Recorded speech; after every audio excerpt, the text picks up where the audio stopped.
Finally, we got to make this happen. Since I've met you, I've been dying to sit you down and sort of hopefully share your story with a lot of women out there. First of all, your ethnicity, you're half Colombian, half Palestinian. You've been in the UAE for 17 years. Not every day do you meet someone that's half Colombian, half Palestinian. Yeah, it's a weird mix. It's an amazing mix, as we can see.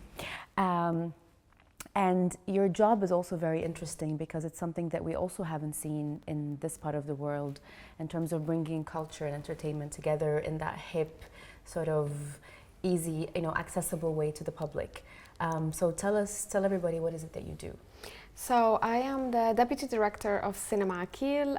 We are the only independent cinema in the GCC. Mm-hmm. We have been operating for 5 years. I have been with the cinema for 4 out of those 5. And we've been open in Al Serkal Avenue for 1.5 years now. And what does your job entitle you to do? Because you're always traveling as well. And yeah, we do travel quite a bit. We attend festivals for our programming. And also, I mean, it's a mix of everything. It's a mix of operations, strategy, marketing, programming, all together. And working in culture is really something I love. And do you get to choose the movies that you bring in? And how do you choose these movies? Like, is there a way that you want to sort of send messages through these movies, or you just see something that you think is entertaining and you want to bring it in? It really depends. I mean, we do choose the films. Mm-hmm. We have I think we have our own voice in terms of the type of films that we feel would work for audiences here, and the type of subjects that I think would appeal to the audience here.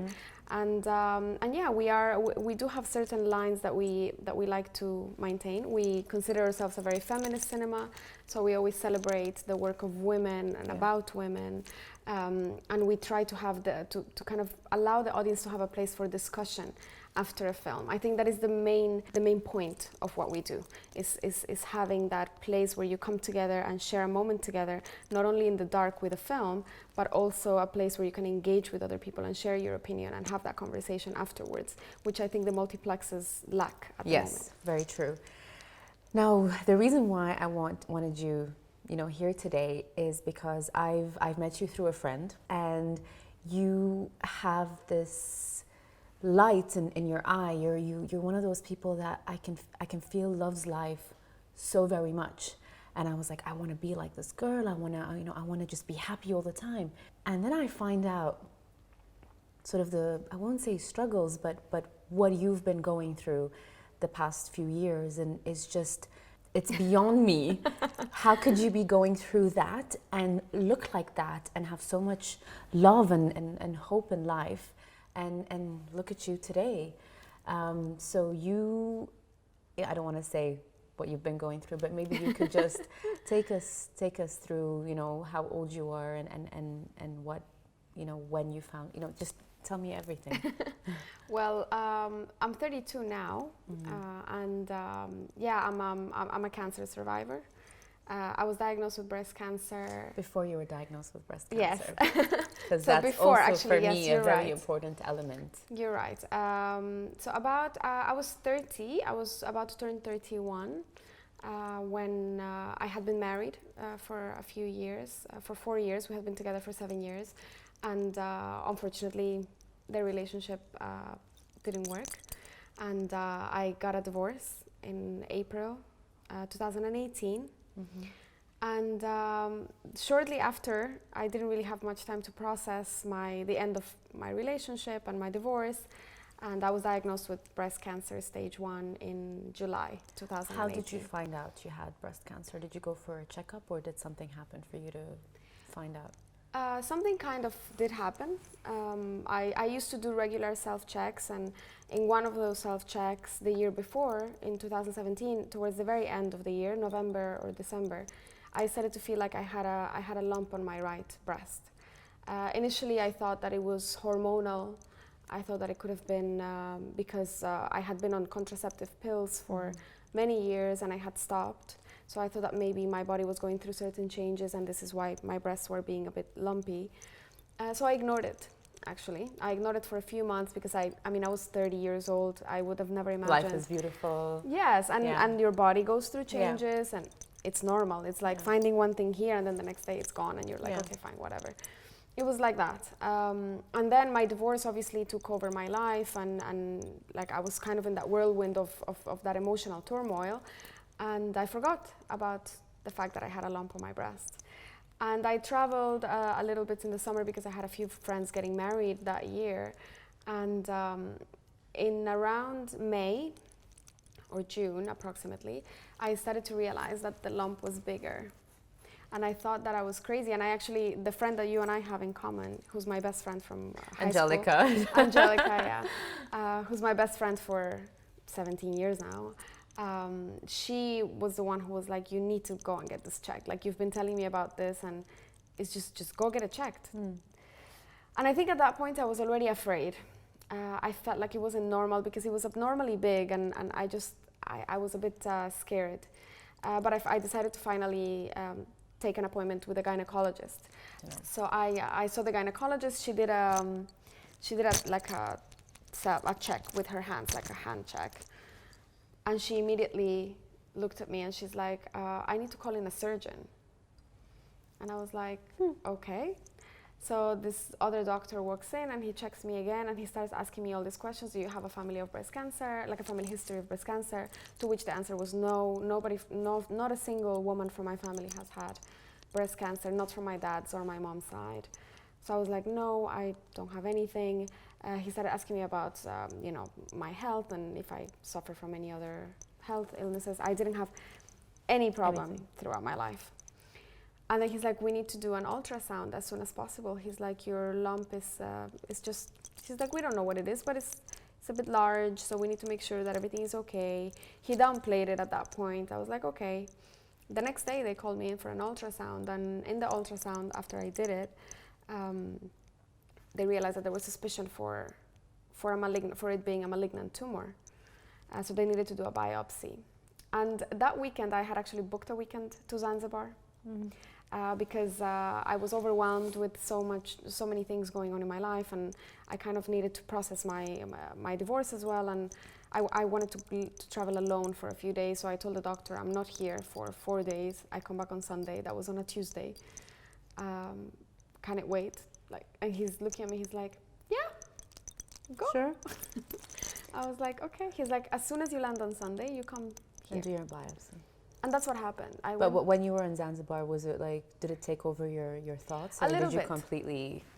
No, a little bit. So I spent a lot of time. For me, Zanzibar, there were 4 days of me being with myself. There were 4 days of introspection and of time that I wanted to think about everything that had happened. And one of the things that was on my mind was, what will happen if I get diagnosed? And I was like, well, if I get diagnosed, I just have to face it and deal with it and see what it means, any of it. And then I came back, and as soon as I landed, I remember I landed at 8 a.m., 9 a.m., the doctor was already calling me. He's like, we're waiting for you at 2 p.m.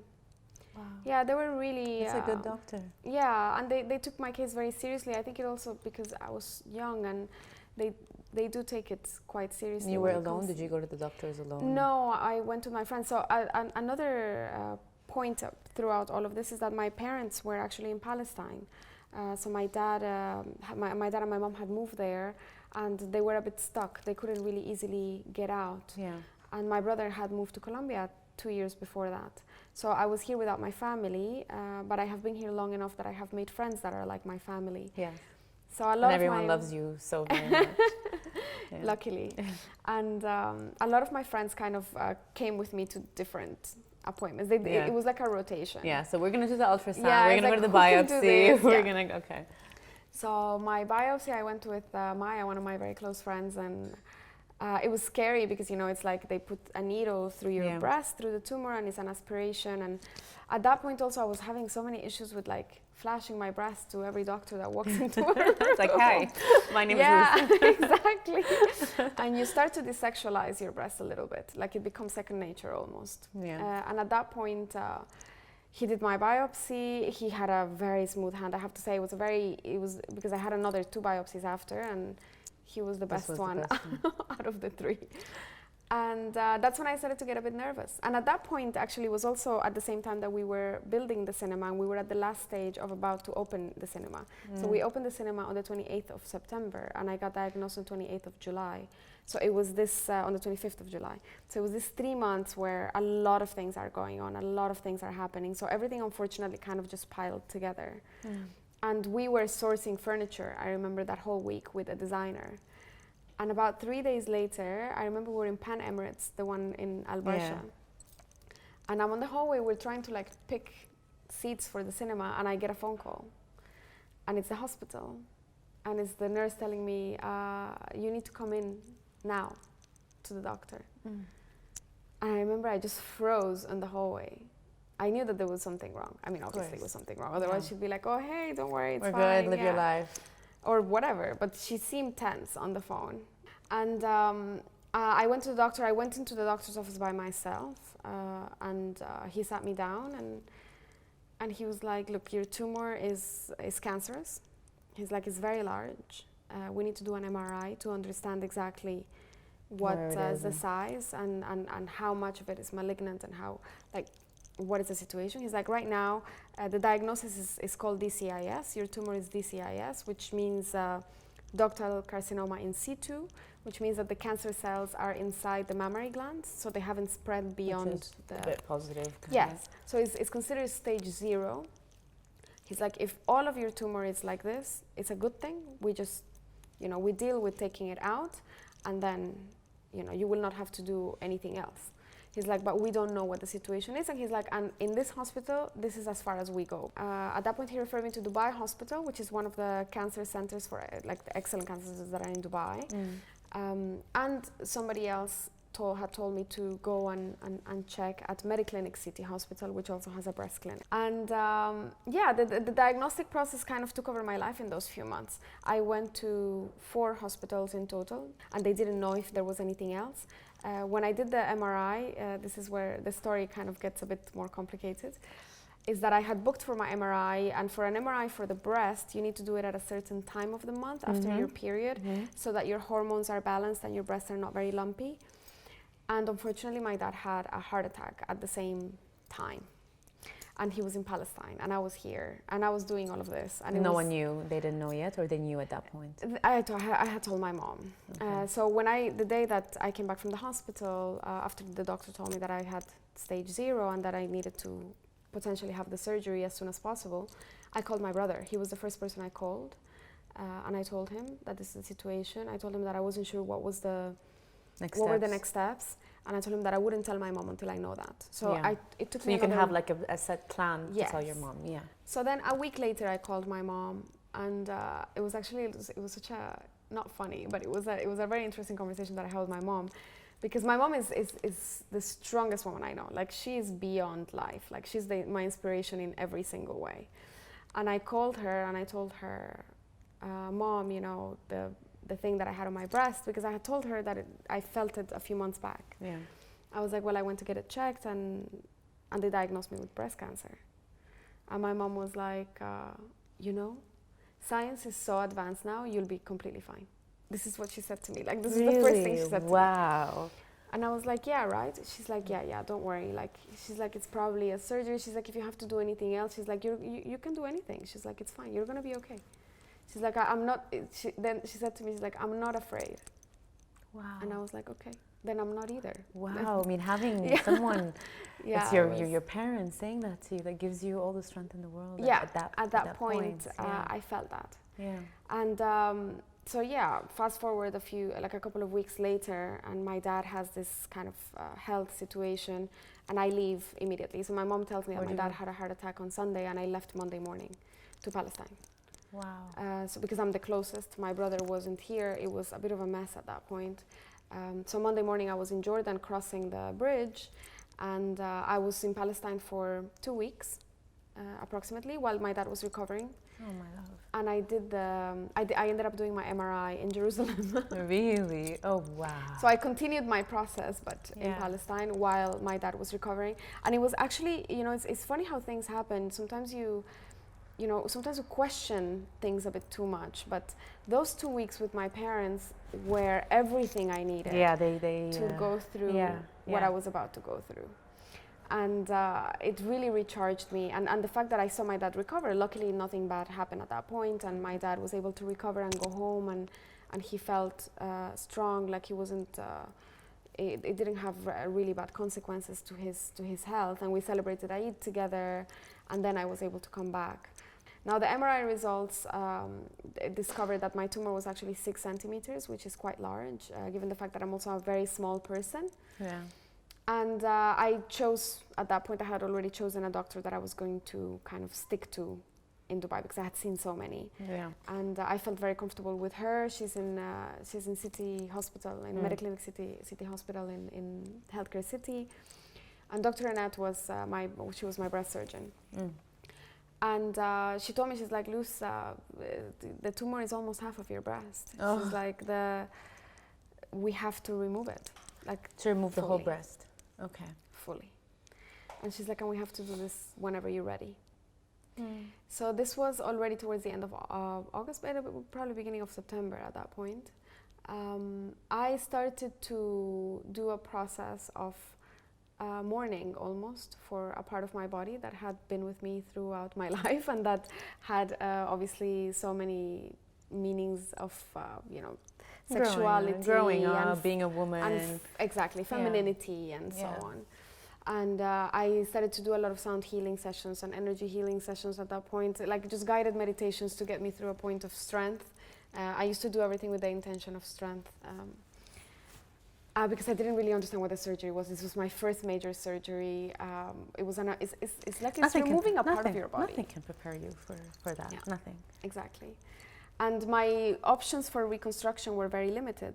They couldn't do a reconstruction with any other part of my body, meaning they couldn't do like a fat or tissue reconstruction because I'm quite thin. They could not get it like a flap from the back of your back? Nothing. I didn't have enough fat, which is a positive thing. Everybody, eat. God forbid. They ended up telling me that my only option was obviously to replace my breast with an implant. Right away. So you decided you've made that decision to do the reconstructive. Yes. During your mastectomy. Yes. Okay. This was a decision that took me like about a week to make, because initially I was also considering removing both of my breasts. Just to be safe. Yeah, but medically there wasn't really an advantage given my kind of history, my type of cancer and the way things were at that particular point. And one doctor told me something that I followed. She told me, you don't know what it's like to live with an implanted breast. So give yourself time, deal with the disease, and then deal with everything else. Because as you think about it also aesthetically, like I was a 31-year-old woman, recently divorced, who hopes to, you know, rebuild her life at some point. And the sexuality is a big part of that. Of course. So at the end, I knew that my breasts were probably going to look completely different. They were going to probably be lopsided. They were probably going to be... I had all these like horrifying thoughts in my mind. The surgery was super long. It was like 7 hours, quite intense. When you come out of a mastectomy, you can't really move your arm very far. So you reach about here, and then you do a lot of physio for about 2 weeks to reach all the way up to normal kind of stretch. I recovered really fast. Alhamdulillah. Luckily. My brother actually flew in for my surgery. So he was here with me throughout the process. My friends created a schedule where they would, you know, take turns to never leave me alone at the hospital and even at home. I stayed at my friend's place and they stayed with me as well. So everybody like kind of rallied around me and really took care of me. My work was incredibly understanding and supportive throughout all this, even though that it was the busiest time. Like, you guys were opening. Yeah, I had my mastectomy on the 25th of September, and we opened the 28th, and I went on the 29th to the cinema. Oh my God. Believe it or not. Wow, super I went with like a thing, because you come out of surgery with 2 drains. So what happens is that you have a drain. My scar was on the bottom side of my breast, so it was from my nipple to the end, because they weren't sure if they could actually keep my nipple, because my tumor was so large that they had to scrap my nipple. And they had to check, like do a pathological test on the cells of my nipple to make sure that there were no cancer cells there. and luckily they weren't, so I was able to keep my nipple, I was able to keep my skin, which for is keeping great. nipples. Yes. Yeah. Yeah. And it makes the breast look more natural, obviously. And I came out of surgery with a drain from here and another drain from here because they removed 2 of my lymph nodes. Why did it spread to lymph nodes? They or they needed were to just test protected? it. It was okay, a biopsy, so they needed to biopsy it. So I came out with drains, which are these little egg-like things, that fill with blood. Yeah, and you have to empty them. I know, you have to empty them all the time. It's not the most pleasant thing in the world. And I remember I put them in a little bag, in a crossbody bag, and I had them in there. Was it a Prada bag? Yeah. Knowing you. I went to the cinema for literally 20 minutes just to see it, because I was like, this is what I've worked on. Yeah, it was what I had worked on for years, and I wasn't there for the first day, and it was heartbreaking for me. But it was wonderful to see it. So the doctor at the beginning, she let me recover. She let me go home. 10 days, I removed my drains. At that point, and in your mind, that was it. In my mind, I was like, okay, seems like I'm good. And I wasn't. But I was very positive at that point. I was like, okay, I can do this easily. Like, I came out, with these massive bandages that I was like extremely allergic to, but I was like, this is nothing. It's fine. I'm gonna be fine. As long as I'm cured, that's all that matters. Yes. I had an appointment with the surgeon to review the pathology of the surgery. The results, And that's when she told me that 0.8 millimeters of my tumor had begun spreading through my breast. And the receptors meaning the type of cancer that I had. So breast cancer, you can have a hormone positive cancer, which is like estrogen positive or progesterone positive, or you have a HER2 positive or negative cancer, which is a protein that basically reproduces very rapidly and is also a very aggressive type, and unfortunately also the most common in young women. I obviously had HER2 because of course I had HER2 triple positive cancer, and because of the aggressive nature of the cell, we needed to do chemotherapy, and we needed to check if I needed to do radiotherapy as well. So they referred me from breast surgery back to oncology again for the course. And I think this is I think the one that hits the most. Yeah, it was tough because I thought, okay, I dealt with this is it. Like I lost something to it. I lost my breast and I'm good now. And then I had to prepare for this whole journey of, so much more than that. So chemotherapy was really, really difficult. At the beginning, the doctor kind of walked me through the cycles. I was going to do 12 sessions of 2 drugs, and then I was going to do 4 sessions of another 2. I was going to start with these 2 because they were milder. Okay. So the doctor was to like, get your body ready and stuff. Yeah. I had my first session of chemo, and in the morning I had put in my port. The port is this. It's a central line which I have here. It's connected to one of your main veins to make chemo easier, because chemo obviously is toxicity going through your body, and if it goes through your normal veins, it can really cause a lot of problems because they can swell. So this is a direct access to a main vein, and it's much easier for the nurse, it's much easier for the patient. A lot of patients decide not to do it. For me, I decided to because I have very weak veins already. So many decisions that you have to take, and it's just, I think that's just so scary. I mean, I can't even decide what I want to have for lunch, and just to. And the problem is that also all of these decisions, you don't know if you're making the right one. You don't know, you don't know. And some things work with some people and don't necessarily have to work with you. Yeah. I do have to say that at that point, this is one of the things that I did, is that somebody I knew, she actually used to be my life coach. Her name is Maria. Maria was diagnosed with breast cancer as well. And she sat me down for 6 to 7 hours and took me through everything she went through. So she was my light at the end of the tunnel. I have to say that she made a huge difference in the way I thought about everything. And I don't think she even realizes how much hope she gave me. And I'm trying to do the same thing now for other people. When I did my first session of chemo, I had a complication of that surgery to put in my port. Yes, I know. Everything possible series of happened unfortunate to me. events. A series of unfortunate events. I had a pneumothorax, or a collapsed lung. So my right lung collapsed, and I couldn't breathe properly when I came out of surgery. And I was hospitalized for 15 days to get my lung to re-expand. And my hair started to fall while I was in the hospital. And those 15 days were life-changing for me, because it was a time I realized how much love I have around me. That was the one thing, that I was so grateful in spite of the situation for everyone, and how everybody came through for me in a way that I just completely did not, it's not that I didn't expect, but you don't think about actively how much people love you until you are in that situation. As soon as I came out of the hospital, I'm like, I'm not gonna watch my hair fall. Like, this for me was a non-negotiable. I went and I shaved. I called my hairstylist, and we literally went half an hour before the salon opened, shaved my head. I actually didn't mind it. I was like, okay, it doesn't look that bad. At that point? At that point, I still had them. It was fine. I had my eyebrows until towards I lost them at the very end. Okay.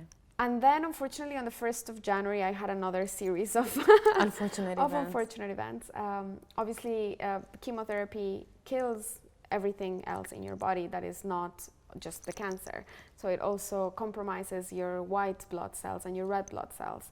And what happened is that I was admitted into the hospital with a life-threatening anemia. I had very, very low red blood cells, and I had extremely, almost non-existent white blood cells, which means my immunity was at 0.1, which means that any virus, any infection could have sent me into a spiral. It could have killed me. So I think that point was the scariest for me. That was the lowest point of my entire journey. It was terrifying. And then I don't know what happened. One day, I just, in the hospital, I decided to publish some of the things that I was writing for a long time. So during my entire process, I was writing. Every other girl that I was connecting to on social media that had cancer felt the exact same way. Like, I hadn't met a bad person with cancer, if that makes any sense. Yeah. And I was like, it's like, why do bad things happen to good people? And I posted my first blog post on January 5th while I was at the hospital, I received three blood transfusions and white blood cells enhancers. So my body was going through a lot. It was very shattered at that point. And at that point, I had started to lose my eyebrows slightly and my eyelashes as well. So I was also going through, and I had severe acne they basically shut down my ovaries, so they put my body on menopause. So I was going through like everything imaginable. My body was like, it didn't feel like mine. Shooken, like it's... Completely. So I felt like it was just not myself. It was really tough to look at myself in the mirror. I was somebody that I didn't recognize. Yeah. And I felt like sharing that with other people could potentially make me remember who I was almost. Yeah. There was somebody from uni who I will always thank and appreciate, and she knows who she is, who cooked for me. She made meals for an entire week, sent them to the cinema to me. Oh my God. And she was like, your family's not here, and the last thing I want you to worry about is food. And you bounced back pretty... It's not about being quick, but a lot of people, there's a lot of cancer survivors out there, and they're strong women. Some of them are ashamed to say they had cancer. There's a lot of silence. There's a lot, I don't understand why that, where does that come from? But for you, it's not that you're just a survivor, you're a very happy survivor, for you've taken it, and have you learned so much. Is it because of the love that you had around you? Is it because you love life so much? What do you think it was that actually gave you that hunger for life? Having my life threatened did make me realize that I love living, and that I'm content when I meet people. It's where I'm at my best almost. Forming connections with people is what makes me really happy in many different ways, and I really do love my life. And I didn't want to lose it. So this was important for me. Another thing was that I was a very controlling person in general in my life. Like, that was one thing that I was. I had to surrender. I couldn't control anything, like nothing. And that was a huge lesson of patience for me. And also, I accepted that this is what I had to go through. I stopped questioning it, because I realized that asking why was sending me into a spiral that had no end, because nobody was going to give me an answer that was satisfying enough. What do you feel is your job I within this community, at least? Look, I think the reason why I wanted to publicly speak about it and why I have a blog, and my blog is called Lopsided Life because I have lopsided breasts. So cute. One of the things is that I wanted to show that cancer doesn't discriminate. I think the reason why a lot of people were very shocked at my situation were because people would see me happy, healthy, etc. Just all the things I used, all the words you used to describe me. And then all of a sudden, like I was probably the last person they thought that would get diagnosed with cancer. Yeah. So this is why for me it was important to put a face to the cancer patient, and that is not the face that you would think would have it, but it's a disease that doesn't discriminate on anything, on race, on class, on gender, on anything. And so for us, for women, it is the most common type of cancer. But it's important to check because 1 out of 10 women will get diagnosed with breast cancer. So it's scary. It's a scary number. It's a but you know scary what? number. It's a reality, and it's that a we rising number. Yeah, and it's a reality we need to face. And honestly, Luz, one of the things that I just want to point out is that you just talked about the most traumatizing time of your life, and you didn't tear a drop. It was not, and that I've cried enough though. And that for me is the definition of strength. So I hope everyone watching can really learn a thing or two from you, and I hope everyone also, God forbid, if they go through that, have the support that you had. I hope so too. I think that's important. And if you do know somebody that has cancer, this is another thing. Be there. Be there. I think it makes a huge difference. Yeah. I love you. I love you too. Thank you. Thank you. Right.